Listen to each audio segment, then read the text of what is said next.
All right, good morning, good evening, good afternoon. Ladies and gentlemen, citizens of YouTube, Pastor Dowell here, Headship and Authority. Boy, if this is not misconstrued, it's obvious that Christianity doesn't have it, and it's obvious that American society doesn't comprehend or have it as well. And it's obvious a lot of people in the so-called Hebrew Israelite community, they don't have it right either. But the truth is this: we go to the Genesis model, all right? When Yah created man in his own image and his own likeness, that's what Yah did, right? He saw that man was alone. Eve wasn't even on the earth. We know the story. Yah caused a deep sleep to fall on Adam, opened him up, took one of his ribs, allegedly, closed him back up, and when he woke back up, he presented Eve to him. And Adam said, "This is bone of my bone and flesh of my flesh." So he took Eve out of, he took woman, and woman came from man. He took Eve out of, or the rib that the woman was created from man. Then he closed up Adam, and he turned around and took the same woman and presented her back to man and joined herself unto him. Notice what I said. She was joined unto him. The man is still the head. You go to 1 Corinthians chapter 11, and there is a chain of command there. And you got Yah the Father, Yahshua the Son, and then you have man, woman, and then sons and daughters. But the man is the head, just like the Messiah is the head, Jesus, of the body. And the man is the head of his household. The man is the head of his body. Now, it didn't tell you anywhere in there that a woman coming out of man, joined back to a man, is equal with man, and she possesses the whole entire being of the man, and they have an equality, partnership type of relationship. That's a bunch of BS created by feminists and weak, low-based simp men. That's what it is. No, there's only one head of the household. I, myself personally, because I am the head, sometime I'll ask them, what you think about this or something like that. I'm still the one to make the decision. When I go to my house, I say, hey, you, get dressed, get ready. We're leaving now. I don't hear what we doing, where we going, why we going here, why we got to do this now. I don't have time for that right now. I'm busy. I don't hear none of that because legs don't tell the head what to do. See, the whole headquarters up here, or the whole central processing unit, the whole command center is up here. And so when I tell one of my Aisha something, I don't ask them, would you like to go over here and do that? No, I'll just tell you, get dressed and let's leave. Period. Why? Because they're joined to my body, and I'm the head of that body, and legs don't tell the head what to do. Arms don't tell the head what to do. The hand don't tell the head what to do. Yet still, we're fitly joined together. You came out of me. Now you're rejoined to me, but a portion of me was able to form you by the hand of the Most High Yah. And a portion of you is joined to me. So, if I, as a man, being a head, choose to expand and build my family, I can easily add another member to the body, just like the Most High does. When he saves us, fills us with the Holy Spirit, you know, this is the greatest polygynous family that has ever been on the earth. Just like Abraham, the father of the faith, polygynous man. You see, a lot of people think that when you talk about polygyny, and it's the first place that people's mind go in gutterness, is they're talking about a man in the bed with 2 or 3 Ishas at one time. No, that's a sickness. There's something wrong there. That is wickedness. That is, might as well be making porn movies then, huh? That is nasty for two women to be in the same bed with one man. And what are you gonna do? You gonna let the women end up in lesbianism and stuff like that? No. That ain't the way it works. That ain't the way it works.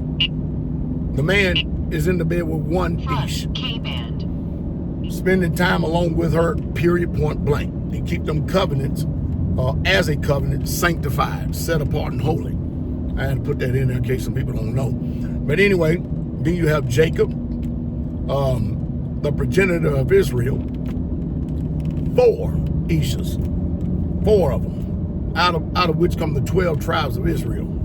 4 of them. He had Moses, who had 3. Somebody says, Pastor, you keep saying Moses had 3. Yeah, I do. And well, we know about Zipporah, we know about the Ethiopian. Where did the 4th one, well, where did the 3rd one come from? Well, go read Judges chapter 4, verse 11. Read a little bit before and a little bit after, and then you tell me. All right? Then you got King Saul, you got Elkanah, you got Jehu, you got Adonijah, you got Rehoboam, you got David, you have Solomon, you have, all these kings in Israel and stuff, every single one of them. Every single one of them. Multiple women. And never once is it called sin. The problem is we live in a world to where this pagan, satanic, evil American system and this evil church system over here, they're trying to cater and give everything to the prima donnas, age of Aquarius woman.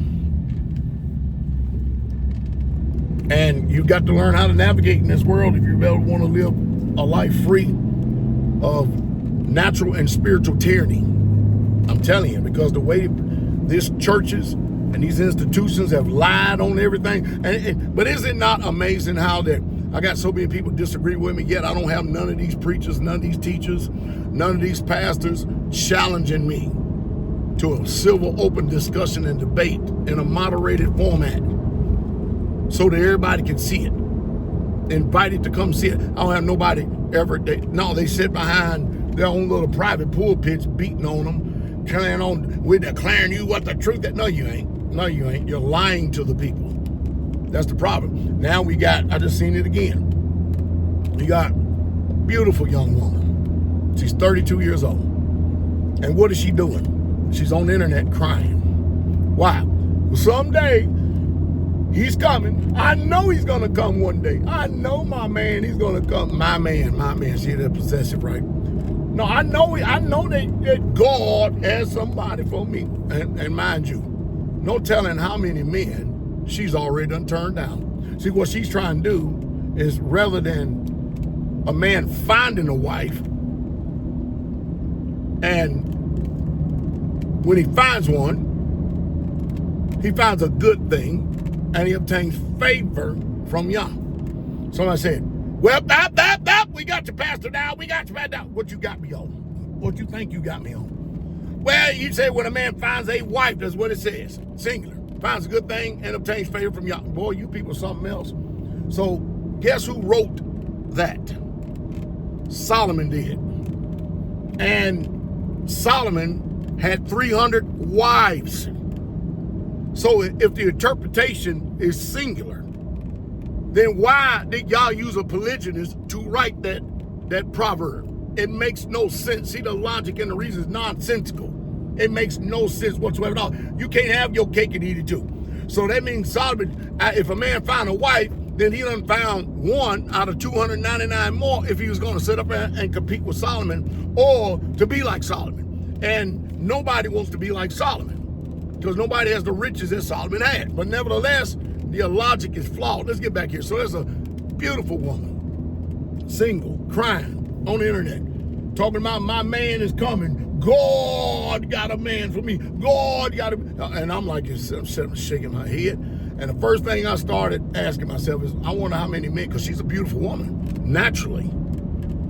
I don't know what her attitude is. Probably her attitude stinks or something, because ain't no man is going to wife her up, because nobody wants her. They don't want all that chaos. They don't want all that drama. A man wants peace, and he's going to pursue peace. And a real man is not going to sit there and continually keep putting up with drama and chaos. I'm telling you, he's going to find his peace. So this woman is crying because her peers, her constituents, her friends that they grew up with, they are already, what she say? She said they're already on their fourth stage. I don't know what that is, but in other words, they're married, they've got children, and they've settled down and they've developed a home together, and she ain't even in the first step. The first step. Well, what's the first step? Well, the first step, she ain't married. Why? Nobody wants her.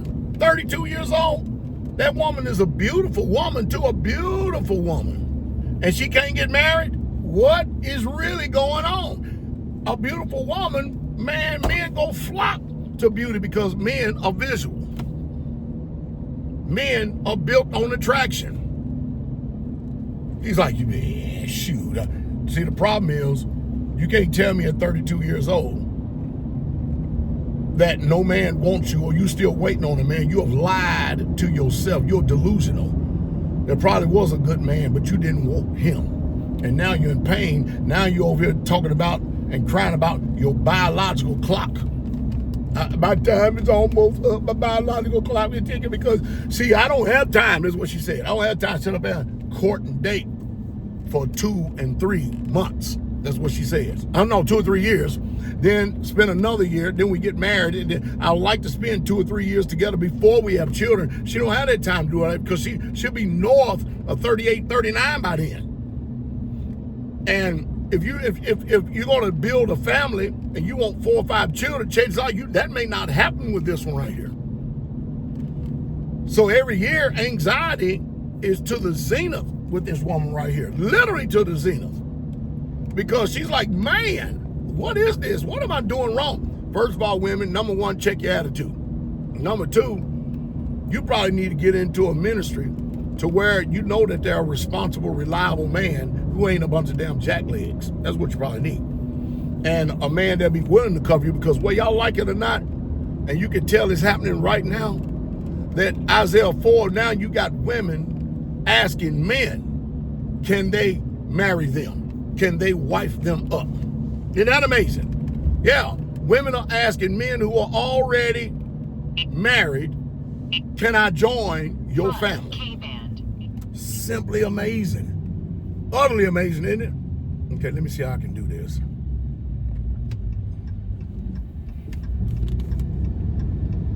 That's what they're asking. I got to get to this pump here real quick.